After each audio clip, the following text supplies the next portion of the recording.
بسم اللہ الرحمن الرحیم۔ السلام علیکم۔ تسبیح کے 3 دانوں پر 3 بار یہ آیت پڑھیں، اللہ کو آپ پر اتنا پیار آ جائے گا کہ نکالی بات فوراً قبول ہو جائے گی انشاءاللہ۔ آج کا عمل قرآن کریم کی آیت کے حوالے سے خاص ہے۔ قرآن کریم کے فضائل ہیں، اس میں حضرت ابن عمر رضی اللہ عنہ سے ایک روایت ہے جو کہ نبی کریم صلی اللہ علیہ وسلم سے نقل فرماتے ہیں کہ 3 آدمی ایسے ہیں جن کو قیامت کا خوف دامن گیرنا ہوگا اور ان کو حساب کتاب دینا پڑے گا۔ اتنی مخلوق اپنے حساب و کتاب سے فارغ ہو، وہ مشق کے ٹیلوں پر تفریح کریں گے، مطلب انہیں ذرا بھی کسی چیز کا خوف نہیں ہوگا اور نہ ہی کسی چیز کا حساب دینا پڑے گا، اور وہ سیر و تفریح کرتے پھریں گے۔ ایک وہ شخص جس نے اللہ تعالیٰ کے واسطے قرآن شریف پڑھا، اس کا تعلق بھی قرآن پاک سے ہے، اور امامت کرانے والا اس طرح کے مقتدی سے راضی رہے۔ دوسرا وہ شخص جو لوگوں کو نماز کے لیے بلاتا ہو، یعنی کہ مؤذن، ان کو قیامت کے دن کسی قسم کا خوف نہیں ہوگا۔ اس کے علاوہ حضور اقدس صلی اللہ علیہ وآلہ وسلم کا ارشاد مبارک ہے کہ اے ابو ذر، اگر تو نے صبح کو جا کر ایک آیت کلام اللہ شریف کی سیکھ لے تو نوافل کے 100 رکعت سے زیادہ افضل ہے۔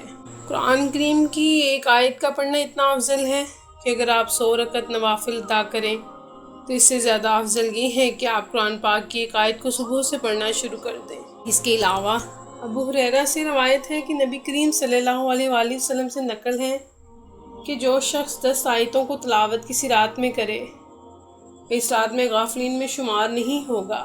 حضور اقدس صلی اللہ علیہ وآلہ وسلم کا ایک ارشاد مبارک ہے جو کہ ابن عباس سے نقل کیا جاتا ہے کہ حضرت جبرائیل علیہ السلام نے نبی کریم صلی اللہ علیہ وآلہ وسلم کو اطلاع دی کہ بہت سے فتنے ظاہر ہوں گے۔ حضور اکرم صلی اللہ علیہ وآلہ وسلم نے فرمایا، ان سے خلاصی کی کیا صورت ہے؟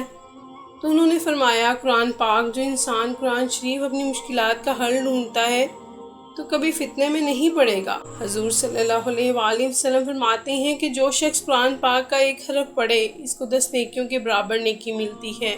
خیال رہے کہ علم ایک حرف نہیں بلکہ الف لام میم 3 حروف ہیں، لہٰذا فقط اتنا پڑھنے سے 30 نیکیاں ملیں گی۔ خیال رہے کہ علم متشابہات میں سے ہے، جس کے معنی ہم تو کیا جبرائیل علیہ السلام بھی نہیں جانتے، مگر اس کے پڑھنے پر ثواب ہے۔ معلوم ہوا کہ تلاوت قرآن کا ثواب اس کے سمجھنے پر موقوف نہیں، بغیر سمجھے بھی ثواب ہے۔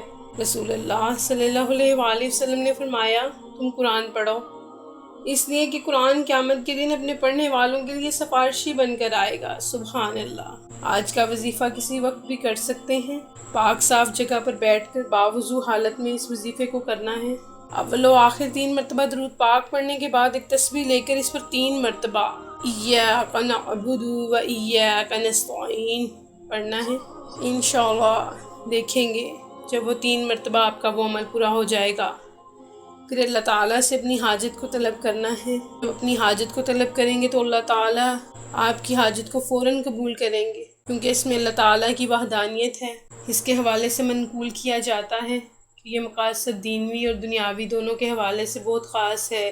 جو بھی اس کے ذریعے سے اللہ تعالیٰ سے حاجت طلب کرتا ہے تو اللہ تعالیٰ فوراً اس کی حاجت روائی کو پورا فرماتے ہیں، خواہ وہ کسی بھی حوالے سے ہو لیکن جائز ہو۔ اپنی حاجات بیان کیجیے اللہ سے، وہ سننا چاہتا ہے آپ کو۔ ویڈیو کو شیئر کیجیے گا، اس کار خیر میں ہمارا ساتھ دیجیے گا۔ اللہ نگہبان۔